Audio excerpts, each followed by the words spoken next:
Então você vê que a pessoa lê ali, lê primeira Samuel 28, falando que que Saul falou com Samuel depois que ele havia morrido, fazia 2 anos. E não pode crer naquilo. E você vê homens aí falando, homens de culto, inteligente, teólogos, né? E olha ali e vê que, puxa, parece que é Samuel mesmo, parece que é Samuel mesmo. Mas, né, ele não pode falar que é Samuel por causa do quê? Por causa do catecismo da igreja, do credo da igreja dele. Ele vai e conta tudo aquilo que ele, né? Então ele não tem essa coragem de encarar o povo. Ele fala, não, é Samuel mesmo. É Samuel. Agora falar que isso contradiz a Bíblia, mas aonde que a Bíblia fala que não tem como falar com os mortos? Não tem lugar. Porque Deuteronômio 18 fala, Deus proíbe falar com os mortos. Ele proíbe, mas não fala que não tem como falar com os mortos. Ele proíbe, é uma coisa, né, abominável diante de Deus falar com os mortos. Né? Mas não é que não tem como falar com os mortos. Né? No Velho Testamento tinha como falar por causa do sangue de bode, de touro, não tirava o pecado, só cobria. Mas quando Cristo morreu, então ele tirou o pecado dos santos. E os santos, a Bíblia fala que os santos foram levados, né? Foram levados. Subiu ao alto, levou cativo o cativeiro. Efésios 4 fala isso. Efésios 4 fala que Deus levou o cativo e o cativeiro. Jesus desceu a parte mais baixas, né? Depois saiu e levou o cativo e o cativeiro com ele. Então, hoje não dá mais falar com os mortos. Portanto, se tiver algum santo fazendo um milagre, um homem que morreu, chamado santo na igreja católica, se tiver um milagre, né, na sua igreja, ou outra religião qualquer, tiver um santo ali fazendo um milagre, esse santo está no inferno. Né? Está no inferno, por quê? Porque o sal foi levado nas alturas, diz Efésios 4. Mas isso é o que? Isso é por falta do quê? Falta de realmente entender, compreender o canal que Deus traz a sua revelação, a sua palavra. A sua palavra. Vamos então agora entrar nesse assunto, né? Qual é esse canal que vê a revelação de Deus? A verdadeira interpretação da palavra de Deus. Porque por mais que as igrejas tentem arrumar, né, arrumar coisas, tem até aquele ensino chamado, né, entre eles, de hermenêutica, que é o princípio, os métodos de interpretação correta da palavra de Deus. Isso aí não tem resolvido nada. Olha a condição das igrejas. O que é com esse povo que não percebe que não está dando certo, a coisa está falida, né? Não está dando certo, a confusão que há no meio do povo, cada um ensina uma coisa, uma doutrina diferente da outra, ou seja, não podemos ficar com essas coisas. Essas denominações não são de Deus, estão amaldiçoadas por Deus. Não dá para perceber que Deus não trabalha com isso. Deus nunca trabalhou com uma denominação. Depois que a igreja se denomina, se torna denominação, Deus a coloca numa prateleira, nunca mais volta a usá-la. Não tem como Deus usar uma denominação, um lugar que tem uma liderança ali que é contrária à palavra dele. Como que Deus vai usar uma coisa dessa? Né? É por isso que Deus proíbe ali em 2 Pedro 1,20. A palavra de Deus, a Escritura, não é de particular interpretação. Não é de particular interpretação. Mas quem que traz essa interpretação? Quem que traz essa verdadeira interpretação da Bíblia Sagrada? Vamos ler aqui então Mateus 16, versículo 13 em diante. Vamos ler aqui. E chegando Jesus às partes de Cesareia de Filipe, interrogou os seus discípulos, dizendo: Quem dizem os homens ser o Filho do Homem? E eles disseram: uns João, o Batista, outros Elias, e outros Jeremias, ou um dos profetas. Então Jesus sempre se identificava com o Filho do Homem. Por quê? Porque ele estava nesse ministério na terra de Filho do Homem, que é Deus na forma humana, como profeta, o Deus profeta. Todos os profetas foram chamados de Filho do Homem. Ezequiel, não é o Filho do Homem, põe-te em pé, Filho do Homem. Todos os profetas é Filho do Homem. E Jesus prometeu ali em Deuteronômio 18, Moisés falou, Deus vai levantar um profeta semelhante a mim. Semelhante a mim. E todos que ouvirem esse profeta serão salvos. E quem não ouvir será tirado do meio do povo. Então Jesus veio como filho do homem, como profeta. Como profeta. Por isso que quando ele discerniu o coração daquela mulher do poço, quando a mulher viu o discernimento ali do coração dela, você teve 5 maridos, então esse não é teu marido. Ela falou, veja que tu és um profeta. E quando o Messias vier, ele virá dessa forma, vai fazer isso que tu fazes. Ele falou, eu sou quem falo contigo. E ela foi para a cidade, anunciou isso na cidade, e os samaritanos vieram. E depois os samaritanos falaram para ela, mulher, agora nós cremos, não por causa do que você falou, mas nós tivemos experiência, nós vimos o que ele fez aqui. Realmente, ele é o Messias. Ele é o Messias. Então, quem é o Filho do Homem? Disse-lhes ele, e vós, quem dizeres que eu sou? Quem sou eu? Quem sou? E Simão Pedro, respondendo, disse-lhe, tu és o Cristo, o Filho do Deus vivo. Agora, quem revelou isso para Pedro? Quem mostrou isso? Quem interpretou isso para Pedro? Quem interpretou para Pedro aquilo? Que Jesus era o Filho do Deus vivo. Será que foi algum seminário, algum homem, foi carne e sangue? Quem revelou isso para Pedro? Quem era Jesus? Vamos ver quem revelou isso para Pedro? Quem revelou para Abel? Quem revelou para Abel que era sangue e não fruta? E não uma maçã? Né? Caim não sabia, Caim foi lá e fez uma oferta para Deus de frutos, colocou bastante fruta ali, maçã, pera ali no altar, porque ele pensava que a mãe dele tivesse comido uma maçã. Ele não sabia que fruto que a mãe dele tinha comido lá, que jogou toda a terra nessa condição aqui. E hoje é a mesma coisa, o pessoal não sabe, acha que Eva comeu uma maçã. E isso lançou a terra em pecado, que absurdo falar que ela comeu uma pera, uma maçã, uma fruta comum e lançou a terra nessa queda toda aqui, nesse pecado todo aqui. Precisando até que de uma redenção, Deus morrer para a raça humana. Né? Ele não sabia, então Deus rejeitou a oferta dele, mas Abel sabia. Como que Abel sabia? A Bíblia fala, por fé, por revelação. Por fé, por revelação. Abel ofereceu o melhor sacrifício que Caim. Abel sabia que era sangue, né? Que era sangue. A coisa ali foi um ato sexual. Um ato sexual que trouxe pecado na terra. Não foi comer uma maçã, uma fruta. Mas vamos entrar aqui então. E disse-lhe Pedro, respondendo, tu és o Cristo, o Filho do Deus vivo. Jesus respondendo disse-lhe, bem-aventurado és tu, Simão Barjonas, porque tu não revelou a carne e o sangue, mas meu Pai que está no céu. Foi quem te revelou isso, olha só. Quem revelou? O Pai que está no céu. Foi quem te revelou isso. Essa revelação. Pois também eu te digo que tu és Pedro, e sobre esta pedra edificarei a minha igreja, e as portas do inferno não prevalecerão contra ela.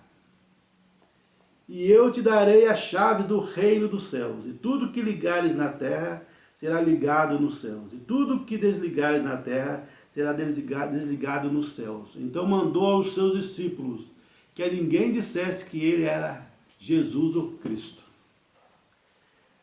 Agora, que pedra que é esta? Que pedra que é esta? Agora aqui já entra a revelação. Que pedra que é esta?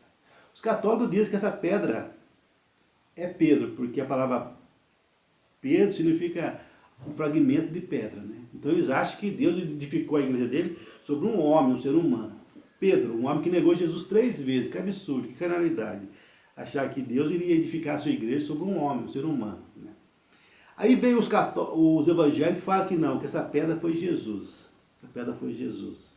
A palavra, né? Jesus é a palavra. O princípio era o verbo estava com Deus, o verbo era Deus. E o verbo se fez carne e habitou no nosso meio. Então, mas não, né? Se você ver aqui realmente, da forma revelada, você vai ver que nenhum dos dois está certo. Não foi Pedro e nem foi sobre a palavra, sobre Jesus. Porque se você ver aqui o contexto aqui, você vai ver que quem te revelou isto? Quem te revelou? E sobre esta pedra, que pedra?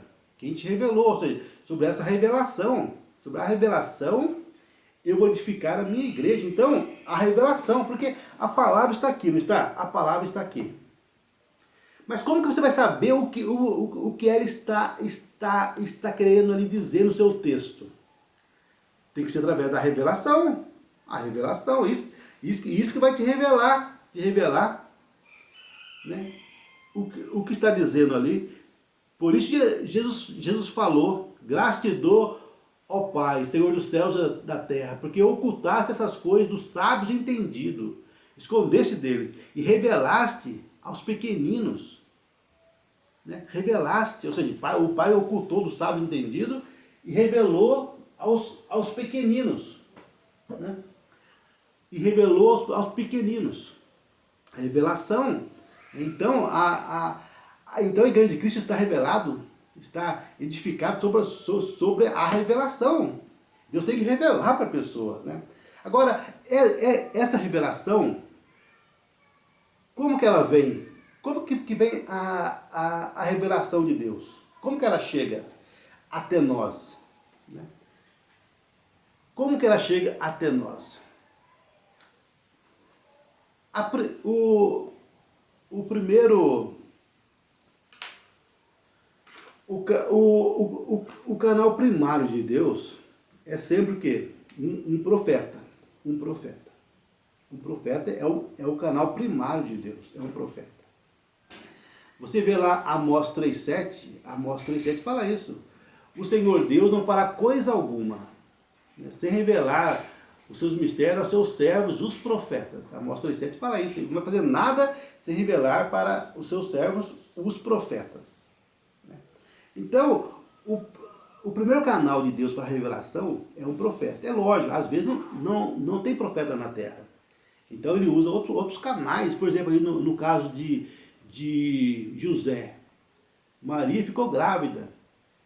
Né, e ela falou para ele com toda inocência, né, com toda verdade, mas ele ficou ali, não sabe, ficou com dúvida. Alguma coisa ali estrovou ele de ver ali. Né, que uma virgem iria conceber. Ele não conseguiu crer naquilo. Né? Então ele planejou no outro dia ir embora, fugir. Por quê? Porque se ele ficasse, ela seria apedrejada como adúltera, porque traiu ele. Né? Então o que é que ele fez? Ele não entendeu aquilo, mas ele era justo. E não queria infamar Maria. Então ele pensou, eu vou fugir, as pessoas vão pensar que é eu que fiz isso e fugir. Aí eles não vão matar Maria. Então ele planejou fugir. Mas à noite, um anjo apareceu para ele. Um anjo. Por quê? Porque não tinha profeta naqueles dias. Então veio um anjo ali e falou para ele, José, não temas receber Maria, tua esposa. Porque o que nela está gerado não é de homem, não é de seminário, não é de igreja. Não, mas é de Deus, é do Espírito Santo. Isso aí é do Espírito Santo. Né? Essa mensagem também aqui, como você ouvir ela, você pode pensar, essa mensagem aí é de um fanático qualquer. Né? Não, isso aqui veio de um profeta. Né? Veio de um profeta. E o profeta é vindicado. Por quê? Porque o profeta de Deus tem que ser vindicado por Deus. Deuteronômio 18 fala isso, né? Como que eu vou crer no profeta, Senhor? Deus fala assim ali, né? Se tudo que ele disser acontecer, tenha temor dele, porque eu estou com ele. Se tudo que ele profetizar em meu nome acontecer, tenha temor dele, porque eu estou com ele. Né?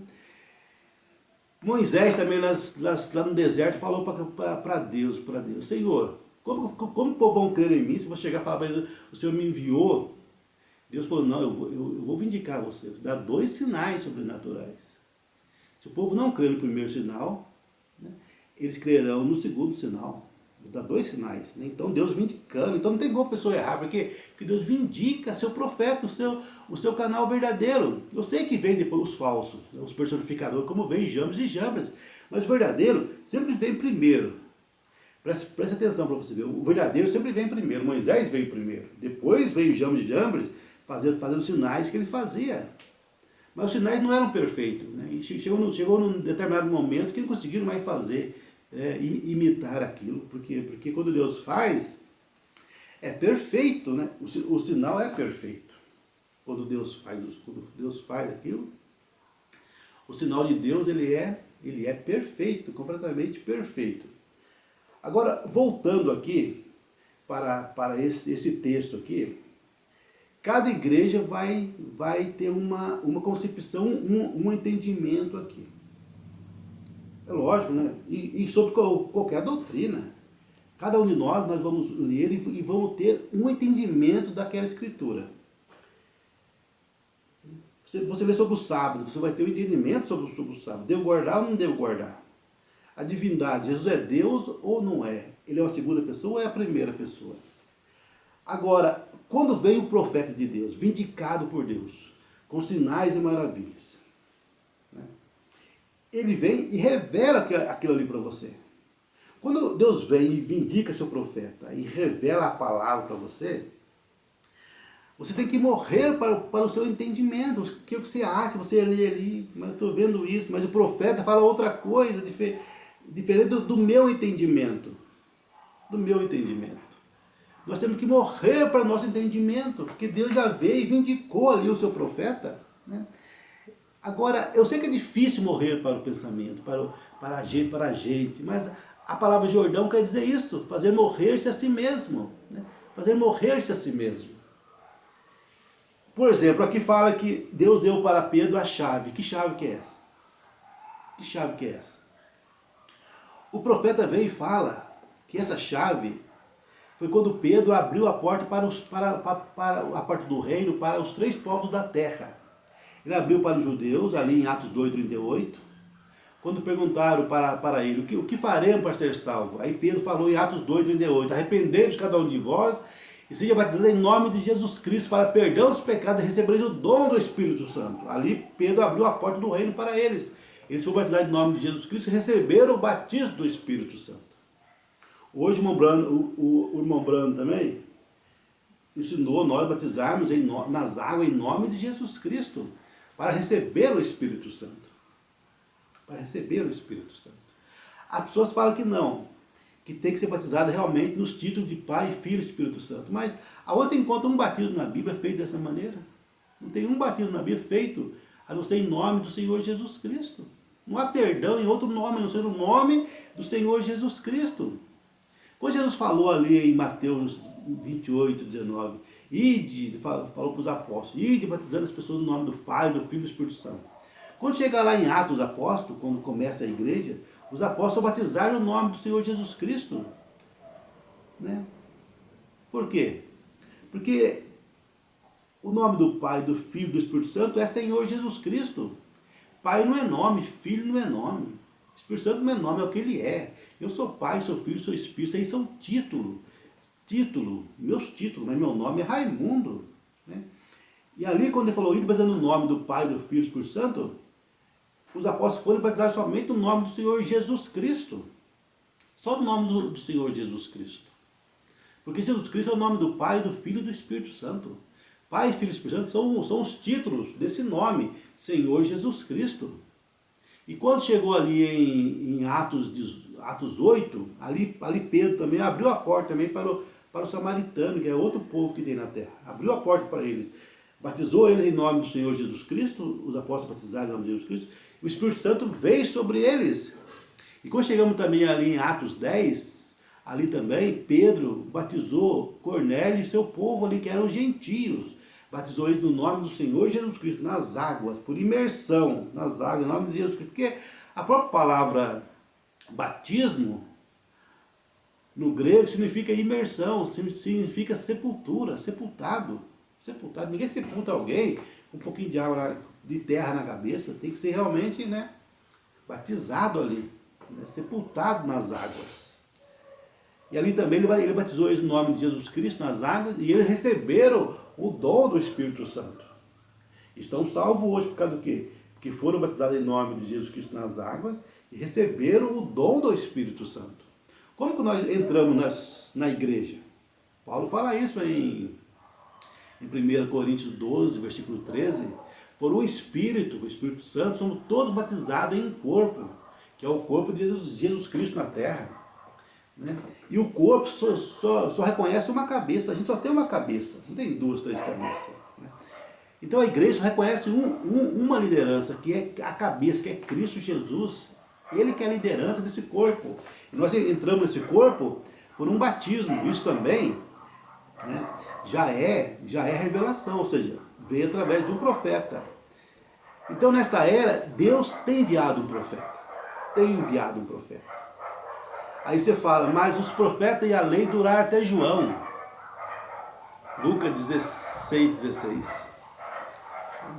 Mas isso aí é uma interpretação errada também das pessoas, né? Por quê? Porque João Batista morreu em Mateus 14. Se você ler lá Mateus 14, João Batista morreu em Mateus 14.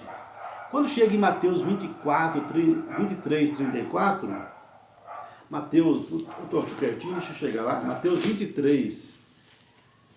Em Mateus 14 morre João Batista. Depois, muitos anos depois, 1 ano, 2 anos depois, em Mateus 23, versículo 34, Jesus diz, portanto, eis que eu vos envio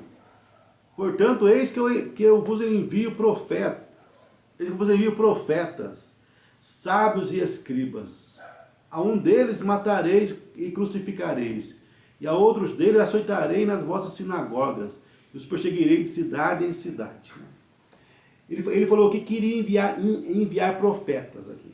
Tudo bem, os intérpretes, os teólogos, vou falar. Mas um profeta é um pastor, um pregador. Qualquer pessoa é um profeta. Mentira, são falsos mestres, falsos intérpretes. Por quê? Porque em 1 Samuel 9:9, 1 Samuel 9:9, né, ali nos fala que é um profeta. 1 Samuel 9:9 está escrito, antigamente em Israel, indo alguém consultar a Deus, dizia assim, vinde e vamos ao vidente, porque é o profeta de hoje, antigamente se chamava vidente. Então, é um vidente, um profeta é um vidente. É alguém que vê visões, né? Que nasce aquela faculdade de não precisar dormir para sonhar. Ele consegue entrar no subconsciente sem sonho, sem dormir. Acordado, ele tem tanto o subconsciente como a consciência junto, então ele consegue sonhar acordado, entrar no subconsciente. Aí você fala, mas tem mais escritura que mostra profeta no Novo Testamento? Sim, né? Porque ali a lei e os profetas da lei duraram até João. Mas se na lei teve profeta, na graça também, nessa dispersão na graça também, está recheada de profeta. Você vê ali Ágabo, em Atos 21, coloca uma cinta em Paulo e fala, quem está com essa cinta vai ser preso lá em Jerusalém. E aconteceu realmente, Paulo foi preso em Jerusalém, mostrando que Ágabo era um verdadeiro profeta. Mas tem pessoa que fala assim, não, Jesus enviou o Espírito Santo, não precisando de mais nada. Já enviou o Espírito Santo, não precisando de profeta nenhum, não precisando de homem algum. Eles falam isso. Pessoa completamente insana, espiritualmente falando, né? Porque falar que Deus sempre escolheu o homem para pregar o Evangelho. Sempre o homem, não escolheu a árvore, o sol, a lua. Não, ele escolheu o homem para ser o seu agente, né? Então essas pessoas podem até rasgar então ali o Efésios 4:11, porque, né, se eles não podem crer em Efésios 4:11, né, então eles podem até rasgar e jogar fora Efésios 4:11, porque eles falam que Deus enviou o Espírito Santo, não precisamos mais de homem nenhum, de pessoa alguma, de ministério de ninguém, né? Mas Efésios 4:11 está escrito, e ele, Jesus Cristo, ele mesmo deu uns para apóstolos, tá vendo? E outros para profetas, e outros para evangelistas, e outros para pastores e doutores, querendo o aperfeiçoamento dos santos para a obra do ministério, para a edificação do corpo de Cristo. Do corpo de Cristo. Né? Até que todos cheguemos à unidade da fé e ao conhecimento do Filho de Deus, ao homem perfeito, à medida da estatura completa de Cristo. Completa de Cristo. Então nós vemos que um profeta é o canal de Deus. Qual foi o erro de Davi? Davi sentiu inspirado para buscar a arca. para buscar a arca. Né? Mas ele, quando foi buscar a arca, em vez de consultar um profeta, que era Natã, ele consultou o profeta, os capitães de 100, de 50. E ali, quando foi buscar a arca, morreu até um amigo dele. Quando foi pegar na arca, a arca foi cair de um carro. Onde você viu isso, levar a arca num carro? Então, ele não conseguiu trazer a arca. Depois de muitos anos, sim, aí ele resolveu buscar a arca de novo. Dessa vez ele consultou o profeta. Como que eu faço para trazer a arca? E o profeta instruiu ele certinho, como fazer aquilo. E nós também temos que consultar o profeta de Deus. Deus enviou o seu profeta. Quem que é o profeta dessa era vindicado por Deus? Né? William Marion Branham. Né? William Marion Branham. O sinal que Deus fez através dele nunca feito através de ninguém. William Branham discerniu o coração das pessoas. Né? E nessa mensagem que Deus é seu próprio intérprete, o William Branham nos fala no parágrafo 12. Então as pessoas dizem, a interpretação. Eu estava falando aqui não faz muito tempo, num encontro, um homem me disse que ele disse: irmão Branham, o senhor está com a interpretação errada, o senhor não interpreta isso certo. Agora ouvimos, o metodista diz, a batista não interpreta certo, a batista diz, os pentecostais não interpretam certo, a pentecostal diz, a unitária não interpreta certo, a unitária diz, as assembleias não interpretam certo, e cada uma diz que a outra não interpreta certo. Deus é o seu próprio intérprete, ele não precisa que ninguém interprete por ele, ele faz sua própria interpretação. Quem é o homem para que possa interpretar a Deus? Deus é o seu próprio intérprete. Agora, Pedro, aqui, verificamos que no princípio, quando Deus disse haja luz e houve luz, essa é a interpretação disso. Quando Deus disse uma coisa e isso se manifestou, então essa é a interpretação de Deus, de que a sua palavra está certa. Está vendo? Quando ele disse haja luz, isso estava em seu pensamento. Primeiro, antes de haver tal coisa como luz. Quando ele disse haja luz, luz surgiu nos céus. Essa é a interpretação. Ninguém tem que interpretar isso, pois Deus assim disse, e lá estava. Quando Deus fala e isso é manifestado, essa é a interpretação da palavra de Deus. Por que o homem não consegue ver isso? Por que as pessoas não veem isso? A mulherzinha viu quando Jesus leu o pensamento dela, ela falou, tu és um profeta, né? Já viu que Deus está vindicado ela. E o William Branham também aqui no final desse culto, que ele discerne os pensamentos das pessoas. Né? Então é conhecer o que é que Deus prometeu para a sua era. Nessa era Deus prometeu o quê? Como foi em Sodoma, assim será o dia que o Filho do Homem se há de manifestar. São Lucas 17:30. O Filho do Homem novamente iria manifestar na terra. Nessa era ele manifestou, discerniu os pensamentos das pessoas novamente através de William Branham. O William Branham não foi Deus, né? Foi somente um vaso, um profeta, por onde Jesus entrou nele e se manifestou em carne humana para o povo em alguns momentos de sua vida. Ele manifestou dessa forma.